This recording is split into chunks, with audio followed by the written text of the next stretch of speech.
Assalamualaikum warahmatullahi wabarakatuh.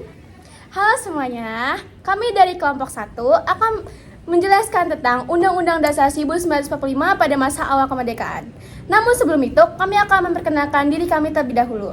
Perkenalkan, nama saya Amanda Safira Yanto dari absen 5. Perkenalkan, nama saya Kaisa Putri dari absen 32. Perkenalkan, nama saya Fatima Zahra dari absen 13. Perkenalkan, nama saya Aurelia Desvitalisa dari absen 7. Perkenalkan, nama saya Prasadana dari absen 37. Perkenalkan, nama saya Muti Hasan dari absen 22. Perkenalkan, nama saya Kizia Fatara Madani dari absen 17. Perkenalkan, nama saya Lasita Jasa dari absen 33.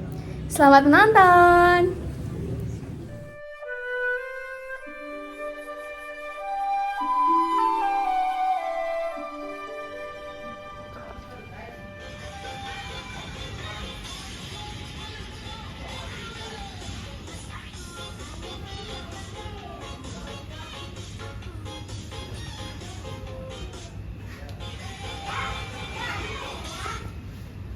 Acit, Kezia, kalian kok tiktokan terus sih? Emang kalian udah ngajarin tugas pendidikan Pancasila? Lah, aku mah udah. Nah, tugas yang mana, Sa? Itu loh yang tentang undang-undang pasca awal kemerdekaan. Iya, yang itu. Duh, aku nggak ngerti lagi. Boleh nggak tolong jelasin lebih lanjut? Ya udah, sini aku sama Sasa bantu jelasin. Nah, latar belakang terbentuknya konstitusi UUD 45 bermula dari janji Jepang untuk memberikan kemerdekaan bagi bangsa Indonesia di kemudian hari. Tentara Doi Nippon sudah mulai berusaha membebaskan bangsa Indonesia dari kekuasaan pemerintah Hindia Belanda. Tentara Doi Nippon serentak menggerakkan angkatan perangnya baik di darat, laut maupun udara untuk mengakhiri kekuasaan penjajahan Belanda. Sejak saat itu, tentara Doi Nippon memandang bangsa Indonesia sebagai saudara muda serta membimbing bangsa Indonesia dengan giat, tulus, dan ikhlas di semua bidang, sehingga diharapkan kelak bangsa Indonesia siap untuk berdiri sendiri sebagai bangsa Asia Timur Raya. Namun janji hanyalah janji, penjajah tetaplah penjajah yang selalu ingin lebih lama menindas dan menguras kekayaan bagi bangsa Indonesia. Tentunya setelah kondisi darurat pasca kemerdekaan, situasi Indonesia masih dalam keadaan darurat dan penuh ancaman. Karena itu diperlukan konstitusi yang sederhana namun mampu menjawab kebutuhan mendesak sebagai landasan pemerintahan sementara, yaitu UUD 1945. Nah, tentunya dalam pembentukan Undang-Undang Dasar 1945 pada masa awal kemerdekaan mempunyai tujuan. Yang pertama, menjadikan landasan bersatu dan mewujudkan kedaulatan negara. Indonesia merupakan negara yang terdiri dari berbagai suku, agama, dan juga budaya. Undang-Undang Dasar 1945 menjadikan simbol persatuan dan kesatuan bangsa dalam menghadapi tantangan setelah kemerdekaan, sekaligus sebagai pedoman untuk membangun negara yang adil dan juga makmur. Yang kedua, menciptakan kejelasan struktur pemerintahan. Undang-Undang Dasar 1945 memberikan pedoman tentang struktur pemerintahan Indonesia yang mencakup pembagian kekuasaan antara eksekutif, legislatif, dan juga yudikatif. Ini tentunya sangat penting untuk menjaga keseimbangan kekuasaan dan mencegah penyalahgunaan wewenang. Namun, Undang-Undang Dasar 1945 dalam masa awal kemerdekaan belum bisa dilaksanakan sepenuhnya karena Indonesia masih sibuk memperjuangkan kemerdekaannya. Oh, jadi gitu latar belakang Undang-Undang Dasar tahun 1945 pada masa awal kemerdekaan. Iya aja, kayak gitu. Gimana? Aku udah lumayan paham sih. Makasih ya, Cip. Sama-sama, yaudah kalau gitu aku sama Acit pergi dulu ya. Oke deh.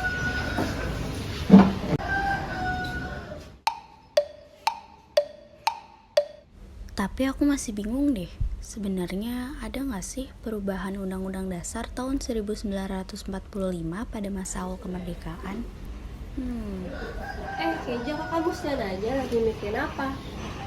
Aku lagi bingung nih sama tugas PPKN. Bingung kenapa, Ja? Jadi gini, aku mau nanya, ada nggak sih perubahan UUD tahun 1945 pada masa awal kemerdekaan? Oh itu, ya udah sini, aku sama Aca bantu jelasin. Boleh? Hingga tahun 1949, Undang-Undang Dasar 1945 tidak mengalami perubahan atau amandemen resmi. Namun, selama periode tersebut terjadi dinamika pelaksanaan Undang-Undang Dasar 1945 yang disesuaikan dengan situasi politik dan kondisi revolusi saat mempertahankan kemerdekaan. Periode ini ditandai dengan beberapa perubahan praktik pemerintahan, bukan isi konstitusi.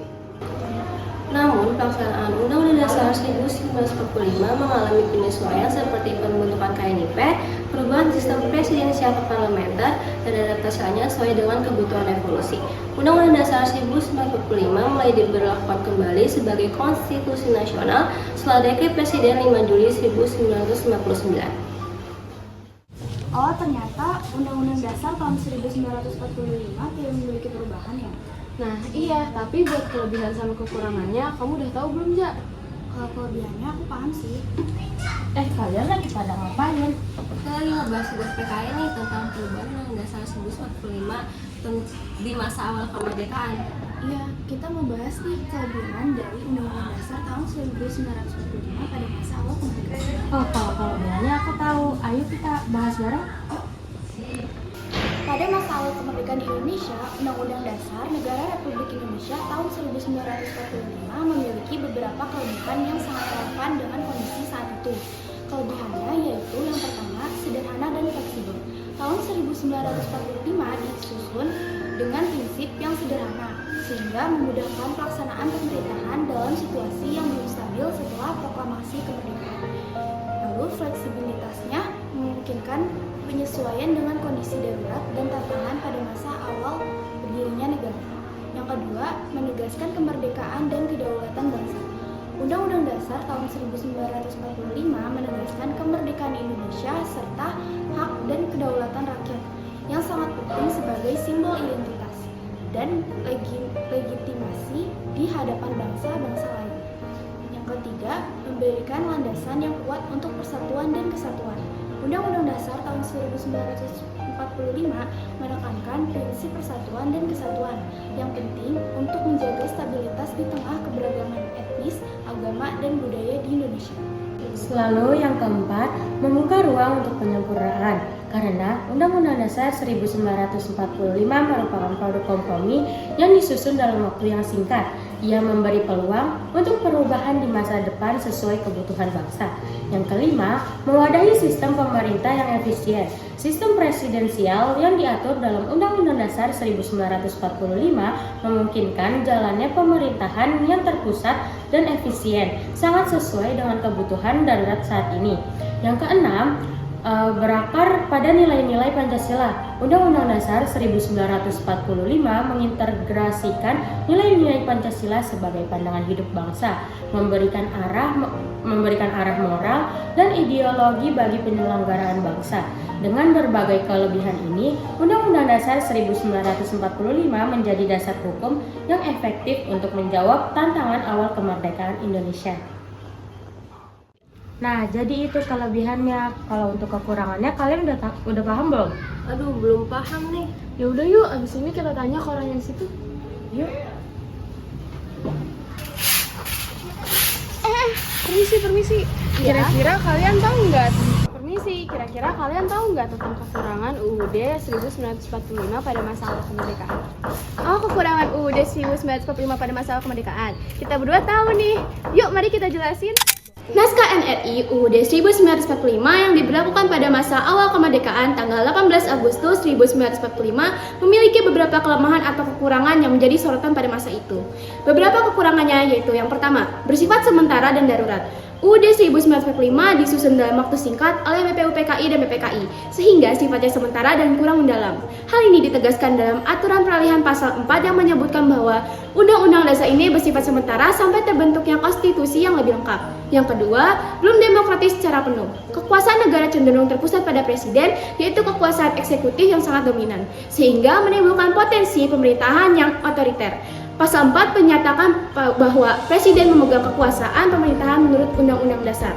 Yang ketiga, pengaturan hak asasi manusia yang terbatas.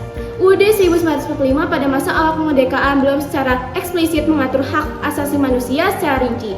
Hak-hak dasar warga negara tidak diartikan secara jelas dan hanya disebutkan secara umum dalam pasal 27 hingga pasal 34. Selanjutnya yang keempat yaitu belum mengatur sistem pemerintahan secara detail.